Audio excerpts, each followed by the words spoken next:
यदि आपको लगता है कि आपके जीवन में दुख है, परेशानी है, असफलता है, तो सही मायने में आप गलत हैं। क्योंकि ईश्वर के शब्दकोश में कहीं भी असफलता, परेशानी, दुख इस तरह के शब्द ही नहीं। यदि आप ईश्वर पर विश्वास करते हैं तो यकीन मानना, ये शब्द, ये दुख, ये परेशानी अपना अस्तित्व खो देंगे, क्योंकि ये है ही नहीं।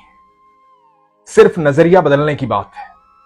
यदि विश्वास रखेंगे तो आपको वो दिखाई देगा जो साधारण मनुष्य को नहीं दिखाई देगा।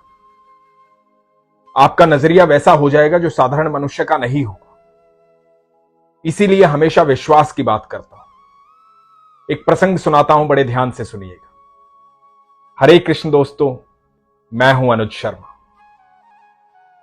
एक परिवार था,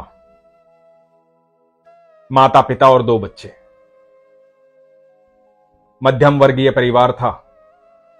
जिंदगी में संघर्ष बहुत थे, लेकिन खुशियां बहुत ज्यादा थी, क्योंकि संघर्ष को संघर्ष की तरह लेते नहीं थे। जब परिवार का मुखिया संघर्ष को संघर्ष की तरह नहीं लेता तो बाकी परिवार भी बड़े सुख में जीता है, खुशियों में जीता है। तो परिवार का जो मुखिया था वो बड़ा सुलझा हुआ था, ईश्वर पर विश्वास रखने वाला था, प्रगाढ़ विश्वास।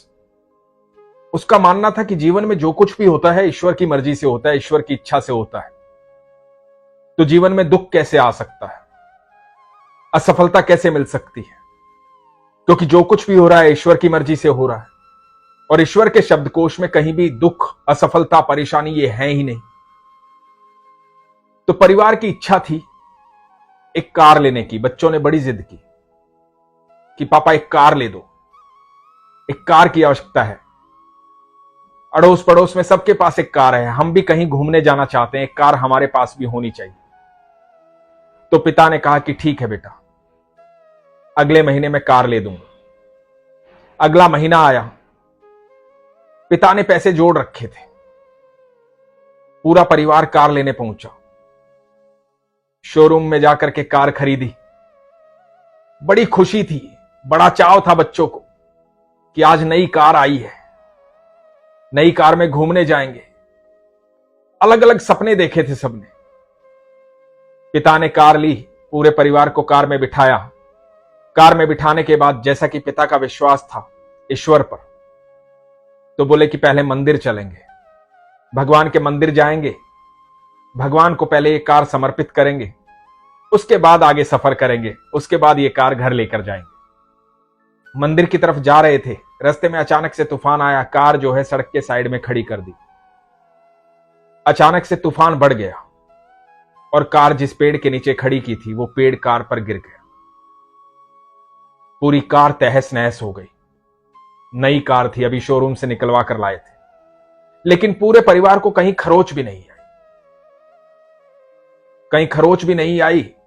आस पड़ोस से लोग इकट्ठा हुए, लोगों ने परिवार वालों को बाहर निकाला। कार सारी तहस नहस हो गई थी। लोगों ने कहा कि नई कार है, अभी अभी निकलवाई है, बच गए आप लोग। शायद ये कार अशुभ होगी आपके लिए, शायद सही मुहूर्त में नहीं खरीदी है आपने। बच्चे बड़े उदास थे। पिता के चेहरे पर सुकून था, कोई उदासी नहीं थी। कार का इंश्योरेंस था, क्योंकि कार नई नई ली थी। कार जो है कार कंपनी को वापस भेज दी गई। अड़ोस पड़ोस के लोगों ने कहा कि कार को बेच दो, ये कार अशुभ है। पिता हर एक की बात सुनते और मुस्कुरा देते। उन्होंने कार कंपनी को भेज दी थी। कार का इंश्योरेंस था, कार रिपेयर होकर के नई बन के फिर से आ गई। तो अड़ोस पड़ोस के लोगों ने कहा, ये तो वही कार आप ले आए, नई क्यों नहीं लेके आए?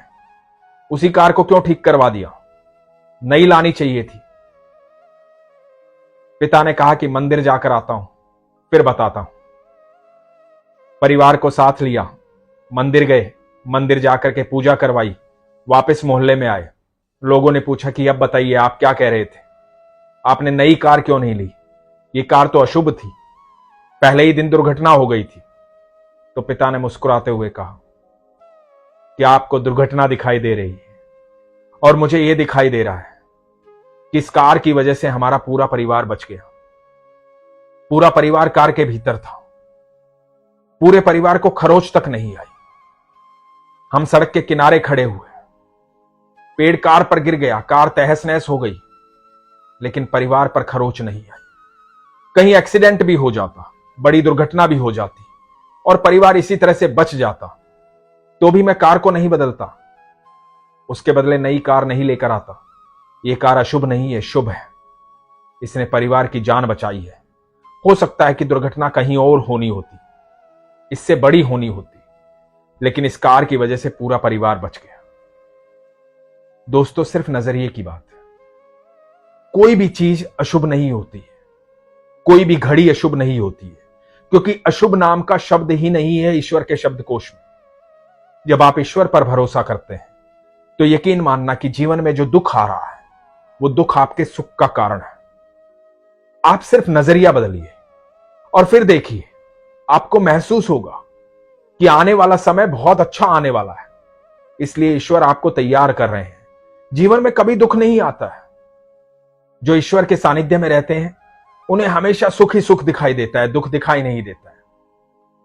उनको जब दुख आता है तो उनको लगता है कि ये मेरे ईश्वर की मर्जी है, क्योंकि उसकी मर्जी के बिना तो पत्ता भी नहीं हिल सकता। तो जीवन में जो ये समय आ रहा है, जिसे हम परेशानी समझ रहे हैं, दुख समझ रहे हैं, संकट समझ रहे हैं, ये समय ईश्वर इसलिए लेकर आए हैं क्योंकि अच्छा समय आने वाला है और अच्छे समय की नींव बनेगा। ये अच्छे समय का इंतजाम हो रहा है, अच्छे समय की तैयारी हो रही है। इसलिए आप जीवन में जब भी दुख आए ना, तो समझना कि अच्छा समय आने वाला है और ये अच्छे समय की तैयारी का समय है। इसलिए इस समय में खाली ना बैठें, परेशान होकर के, दुखी होकर के, बिल्कुल भी एकांत में ना बैठें। ये ना सोचें कि जीवन में क्या चल रहा है, ये ना सोचें कि जीवन में इतना दुख क्यों है, सुख की घड़ी कब आएगी। सुख की घड़ी तो आनी ही है, वो निश्चित है। यदि आप ईश्वर के सानिध्य में हैं तो आप अपनी तैयारी कीजिए। ये दुख का समय आपकी तैयारी का समय है, लेकिन विश्वास रखिए। ईश्वर पर यदि विश्वास रखते हैं तो प्रगाढ़ रखिए, शंका मत कीजिए। यदि आपके मन में प्रश्न आ रहा है तो आप यकीन मानना आपका विश्वास पक्का नहीं है। जब विश्वास पक्का हो जाता है तो मन में प्रश्न नहीं आता है। तब आपको लगता है कि हर चीज मेरा ईश्वर कर रहा है और जो वो करता है अच्छा ही करता है। इसलिए हमेशा कहता हूं, हमेशा अपने विश्वास को मजबूत रखिए, अपना ख्याल रखिए। हरे कृष्ण।